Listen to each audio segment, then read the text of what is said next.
রাতের আধারে চারপাশে পিন পতন নীরবতা, কোথাও আলো জ্বলছে না। কিন্তু তেহরানের একটি ভবনের সবাই ভীষণ কর্মব্যস্ত। শত্রুপক্ষের মানচিত্র নিয়ে চলছে চুলচেরা বিশ্লেষণ।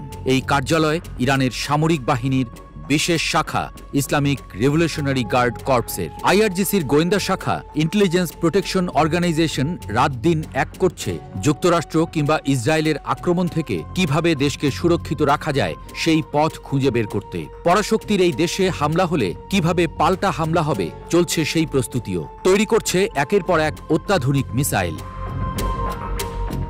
ইরানের এই গোয়েন্দা সংস্থা সরাসরি রয়েছে দেশটির সর্বোচ্চ ধর্মীয় নেতা আয়াতুল্লাহ আলী খামেনির তত্ত্বাবধানে। তবে কি যুক্তরাষ্ট্র ইসরায়েল ইস্যুতে বিশেষ কোনো নির্দেশ দিয়েছেন তিনি? কারণ একই দিন তিনি আইআরজিসিকে বলেছেন, আপনারা অগণিত মিসাইল তৈরি করুন, ইরান অল্পতে সন্তুষ্ট না, এই মিসাইল দিয়ে শত্রুপক্ষকে চাপে রাখতে হবে।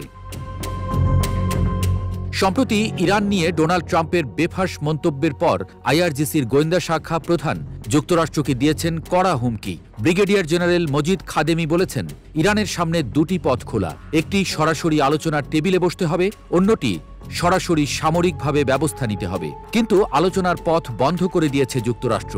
জেনারেল খাদেমি বলেন, তেহরানকে হুমকি ধামকি দিয়ে রেড লাইন অতিক্রম করেছে ওয়াশিংটন। দেশের জাতীয় ইস্যুতে যে কোনো ধরনের হুমকির পাল্টা জবাব দেয়া হবে।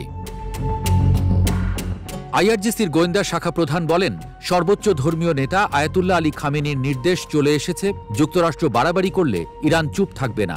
হুমকির বদলে হুমকি, দেশের শান্তি নষ্টের মতো কোনো কাজ করলে পাল্টা পদক্ষেপ নেওয়া হবে। ইরানের বিরুদ্ধে যুক্তরাষ্ট্র কিছু করলে পুরো বিশ্বে তাদের স্বার্থ ক্ষুণ্ণ হবে। তিনি বলেন, ট্রাম্পের বক্তব্যে প্রতারণা স্পষ্ট। কিছু পরিকল্পনার কথা মার্কিন প্রেসিডেন্ট বলেছেন, কিছু লুকিয়ে গেছেন। ইরানের পরমাণু ক্ষেপণাস্ত্র সহ একটি দেশের প্রতিরক্ষার জন্য প্রয়োজনীয় সব ব্যবস্থা শেষ করে দিতে চেয়েছেন ট্রাম্প। ডোনাল্ড ট্রাম্পকে সতর্ক বার্তা দিয়ে খাদেমি বলেন, যুক্তরাষ্ট্রের সঙ্গে যে কোনো আলোচনায় অবশ্যই গভীরতা থাকতে হবে, ইরানকে সম্মান জানাতে হবে, যুক্তিতর্ক থাকতে হবে, তবেই আলোচনার টেবিলে বসবে তেহরান।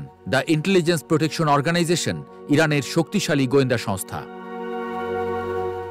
সম্প্রতি বন্ধু বেনিয়ামিন নেতানিয়াহুর সঙ্গে ওয়াশিংটনে বৈঠকে ডোনাল্ড ট্রাম্প বলেছিলেন, ইরানের কাছে কোনো পরমাণু অস্ত্র থাকতে পারবে না, এমনকি তেহরান কখনো পরমাণু অস্ত্র তৈরিও করতে পারবে না। পরমাণু প্রকল্প নিয়ে যুক্তরাষ্ট্রের সঙ্গে আলোচনা করতে হবে। ট্রাম্প আরও বলেন, জ্বালানি তেল বিক্রি করে ইরানকে পরমাণু অস্ত্র তৈরি করতে দেয়া হবে না। মধ্যপ্রাচ্যের প্রভাবশালী গণতান্ত্রিক একটি দেশের উপর এভাবে নিজের হঠকারী সিদ্ধান্ত চাপিয়ে দেয়াকে মোটেই ভালোভাবে নেয়নি তেহরান।